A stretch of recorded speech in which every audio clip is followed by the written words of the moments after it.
Hello friends, very good morning. कैसे हैं आप सब? तो स्टार्ट करते हैं आज का यह सेशन। आज के इस सेशन में हम बात करेंगे यहाँ पे एल डी सी ए ई एन और ए डी ई एन का जो एग्ज़ाम हुआ था एस ई सी आर द्वारा 12 अगस्त 2022 को। तो उसके जो टेक्निकल सेक्शन के क्वेश्चन हैं उसको हम डिस्कस करेंगे इस वीडियो में। साथ में फाइनेंशियल सेक्शन के भी कुछ क्वेश्चन को हम डिस्कस करेंगे। तो प्लीज़ वीडियो को लाइक करें और ज़्यादा से ज़्यादा शेयर करें। चैनल पर नए हैं तो चैनल को सब्सक्राइब करें और अपना प्यार दें। साथ में जो है सुपर थैंक्स का ऑप्शन इनेबल है। अगर आप कंट्रीब्यूट करना चाहते हैं, अगर आपको मेरा वर्क अप्रिसिएबल लगता है तो प्लीज़ कंट्रीब्यूट करें। तो स्टार्ट करते हैं आज का यह सेशन। अगर हम यहाँ पे देखें, क्वेश्चन पूछा जा रहा है बेसिकली कि हमने 25 नंबर तक के क्वेश्चन देख लिए थे प्रीवियस वीडियोस में। नेक्स्ट क्वेश्चन है यहाँ पे कि no technical and financial credentials are required for tenders having advertise value up to. तो इस केस में यहाँ पे अगर हम बात करें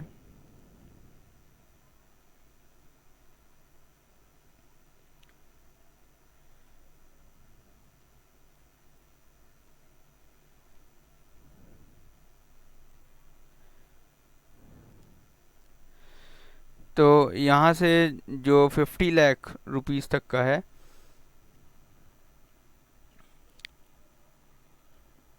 टेंडर, उसके लिए कोई टेक्निकल और फाइनेंशियल क्रेडेंशियल्स रिक्वायर्ड नहीं होता। ठीक है, तो ये काफ़ी इंपॉर्टेंट इन्फॉर्मेशन है। इसके बाद पूछा जा रहा है एच यू एफ का पूरा नाम क्या है या पूर्ण रूप क्या है। That is Hindu undivided family. Option number C is the right answer. ठीक है, नेक्स्ट क्वेश्चन पे आते हैं। यहाँ पूछा जा रहा है security deposit shall be percentage of contract value. तो सिक्योरिटी डिपॉजिट की अगर बात करें तो सिक्योरिटी डिपॉजिट जो है वह कितना होता है? 5% ऑफ द कॉन्ट्रैक्ट वैल्यू होता है। तो option number A is the right answer, that is 5% of the contract value. इसके बाद आते हैं यहाँ पे नेक्स्ट पूछा जा रहा है यहाँ पे price variation clause, P V C stands for. तो option number C is the right answer, that is price variation clause. आपको मैंने बता दिया बेसिकली इसका जो पर्पज होता है प्राइस वेरिएशन क्लॉज का। जैसे क्या हुआ, कई बार क्या होता है मार्केट में, बेसिकली हमारा जो मार्केट है वह काफ़ी अनप्रडिक्टेबल होता है। तो कई बार क्या होता है, जैसे प्राइजेस राइज हो गई या प्राइजेस डिक्लाइन हो गई, तो इस केस में क्या होता है, जो कॉन्ट्रैक्टर और रेलवे उन दोनों का हित जो है सुरक्षित रहे, or to resolve the conflict between contractor and railway due to variation in prices. Okay, so to protect the interest of contractor as well as railway against the rising and declining prices, इसके लिए जो है तो price variation clause बनाया गया है। ठीक है, तो अगर हम बात करें यहाँ पे, तो इस केस में अगर वर्क्स कॉन्ट्रैक्ट है तो contract agreement value of up to 5 crore और मोर जो है तो इसके दायरे में आता है।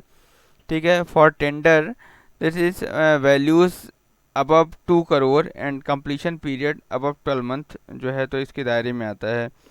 ठीक है, इसके अलावा अगर हम बात करें यहाँ पे, तो वर्क्स के केस में जो है बेसिकली यहाँ पे पी वी सी यानी price variation clause shall not be applicable to a works contract which is either an A M C और जोनल कॉन्ट्रैक्ट। ओके, इसके अलावा अगर हम बात करें यहाँ पे, तो जो पी वी सी का बेस मंथ होता है shall be taken as 28 days prior to opening of tender including extensions. ठीक है, तो जो 28 डेज प्रायर का जो मंथ होता है वहाँ पे 28 days prior to opening the tender.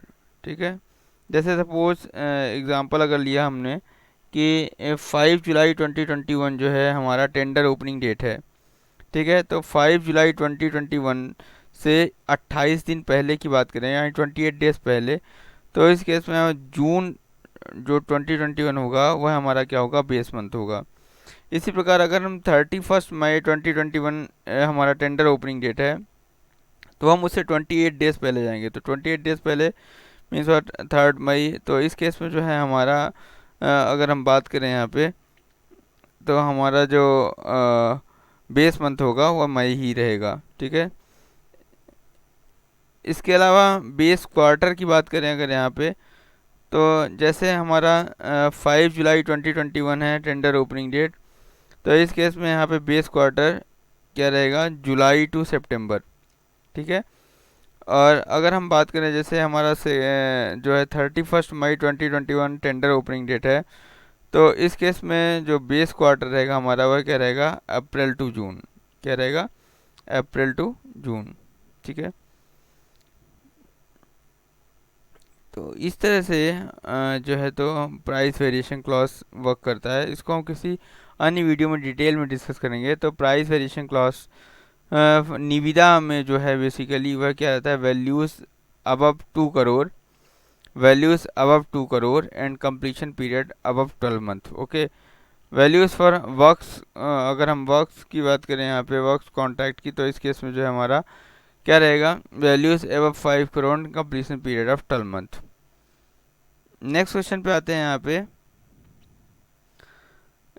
Successful bidder shall have to submit performance guarantee.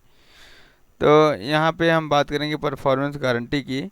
तो बेसिकली सक्सेसफुल बिडर जो होता है उसको परफॉर्मेंस गारंटी सबमिट करना होता है। तो यहाँ पूछा जा रहा है कि परफॉर्मेंस गारंटी जो सबमिट करना होता है within dash dash days from the date of issue of letter of acceptance without any penal interest. तो बेसिकली जो हमारा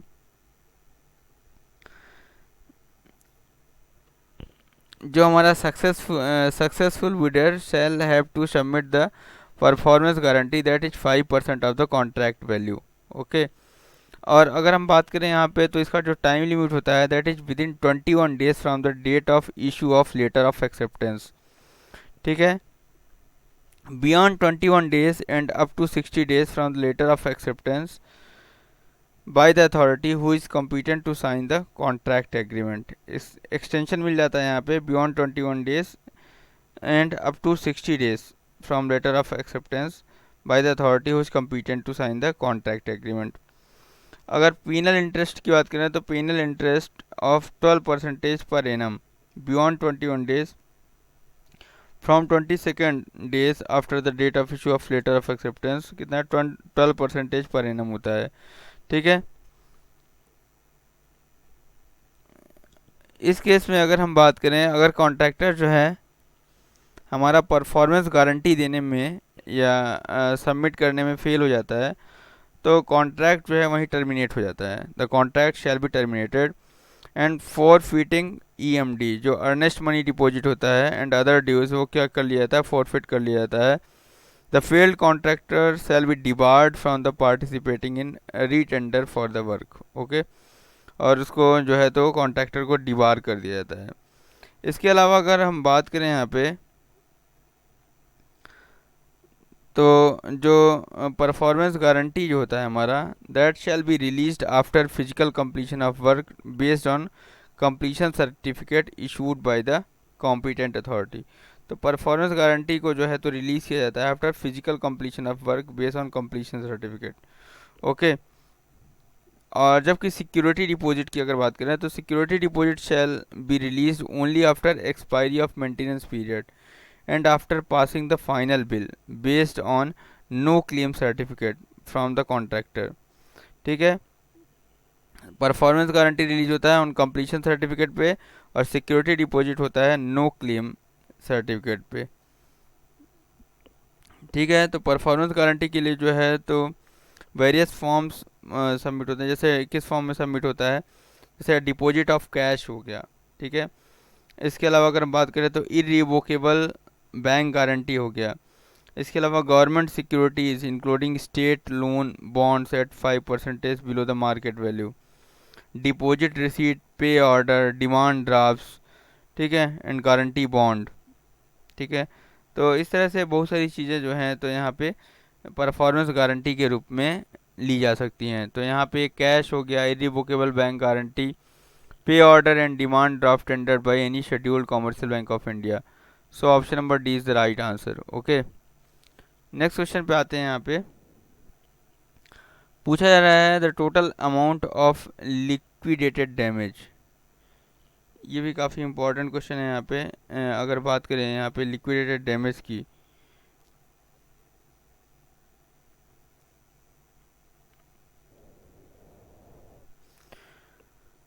तो पूछा जा रहा है यहाँ पे total amount of liquidated damage shall not exceed dash dash percentage of contract value. ठीक है, तो बेसिकली अगर हम बात करें यहाँ पे, तो जो लिक्विडेटेड डैमेज होता है हमारा, वह बेसिकली कितना होता है, 5% of the contract value. So option number D is the right answer.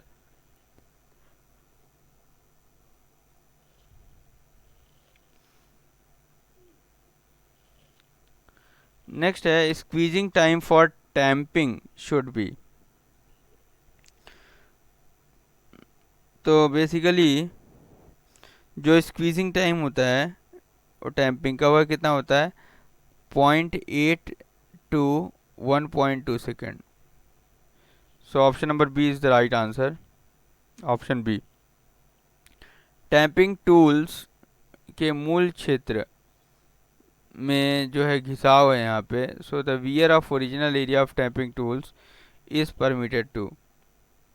तो अगर हम बात करें यहाँ पे वियर की, तो टैपिंग टूल में जो है तो 20% तक का वियर परमिसिबल है।